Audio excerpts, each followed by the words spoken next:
3 of chapter 6, thermal conductivity and Forest law. Okay, in conduction of heat transfer, there's one law they call Forest law of conduction.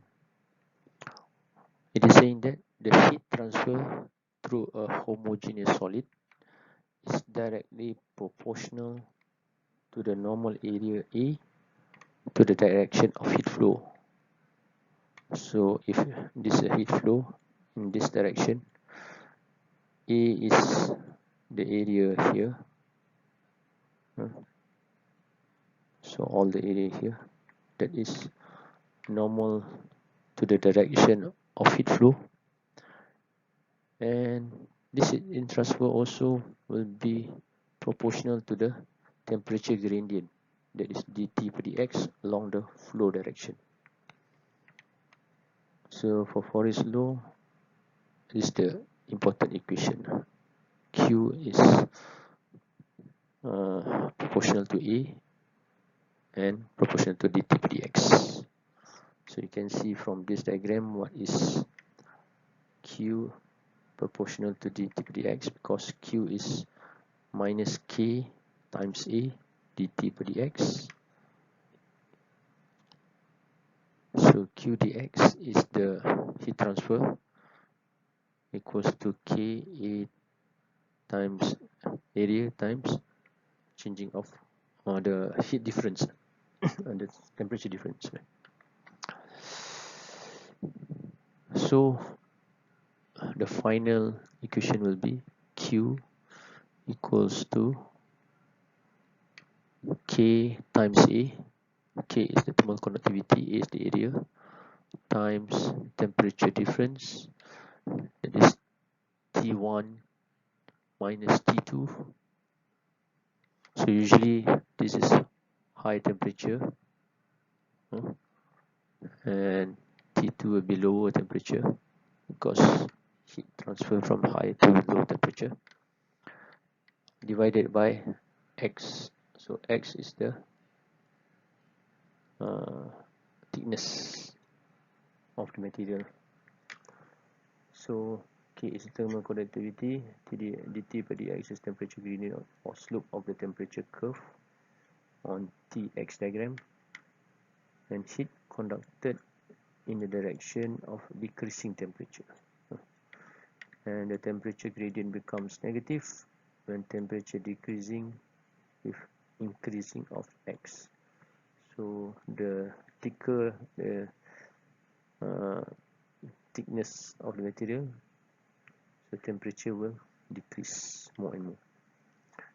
And the negative sign of this is to ensure that heat transfer in the positive X direction is positive quantity, and A must be a normal area, normal to the direction of heat flow. Okay, in conduction is heat energy transfer from a more energetic to the adjacent less energetic particles due to interaction between those two particles. So the particles is touching each other.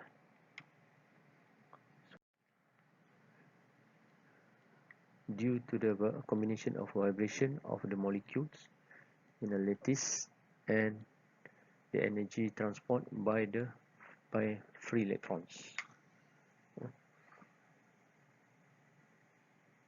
In liquids, conduction occurred due to the collision and diffusion of the molecules during their random motion in liquid or gases.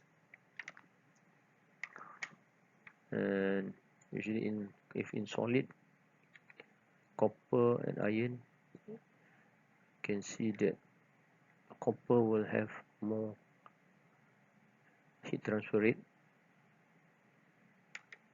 compared to iron, because K is the thermal conductivity, where copper is 401 watt per meter times that's degree Celsius, and K is for iron, K is only 80.2 watt per meter times degree Celsius. So how are we going to calculate the rate of heat? By using this equation just now, Ka times temperature difference divided by the thickness.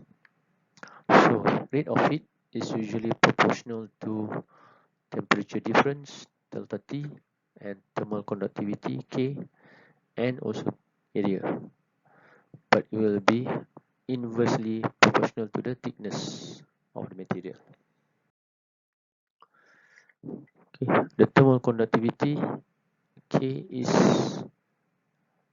the rate of heat transfer through a unit thickness of the material per unit area per unit temperature difference, and it is also measure of the ability of the material to conduct heat. So the higher the K, meaning that the material is a good heat conductor. If the K is low, so it is a poor heat conductor and can act as an insulator.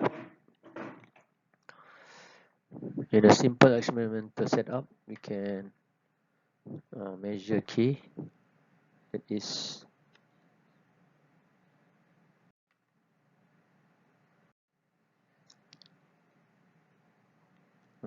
K can be calculated with this equation, that is L, the length of the testing material, A is the area that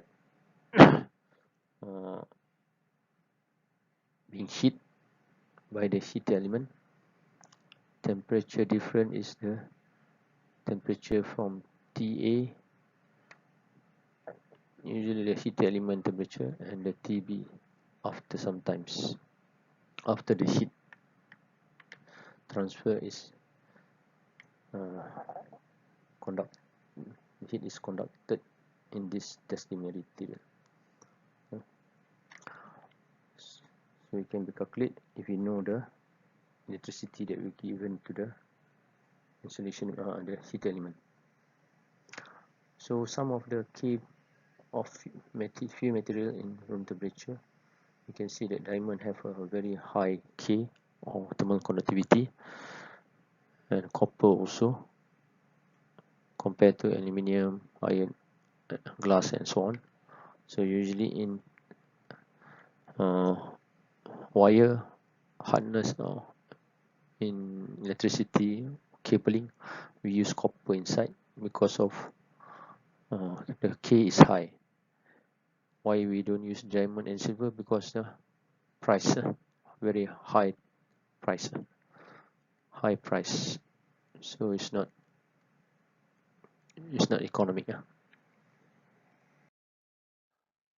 Okay, this is also some of the thermal conductivity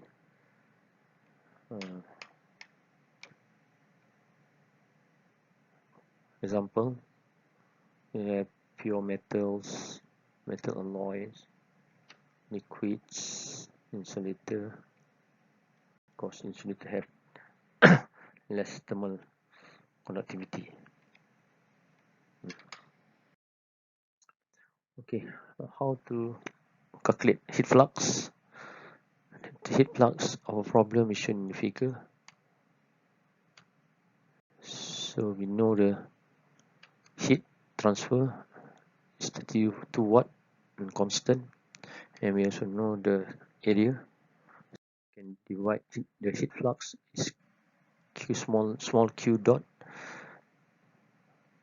equals to q dot divided by area. So the q dot or heat transfer is 32 watt divided by 4 meter times 2 meter, the length and the width.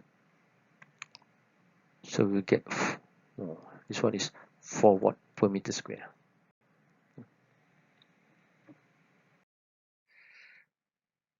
Okay, what is thermal diffusivity? Usually given by the symbol alpha, is how fast heat diffuses through a material,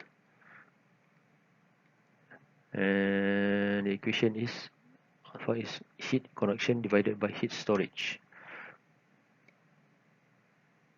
So we know that heat conduction is the thermal conductivity divided by density times specific heat. Specific heat is the heat capacity per unit mass. Heat capacity is the density times heat capacity. So this is heat capacity per unit volume. So alpha is high when K is high and the heat capacity per unit volume is low, and alpha is low when K is low or the heat capacity per unit volume is high. So this is some example of material at room temperature. The thermal diversity, gold, copper, and so on. This one is less. Okay, that's all.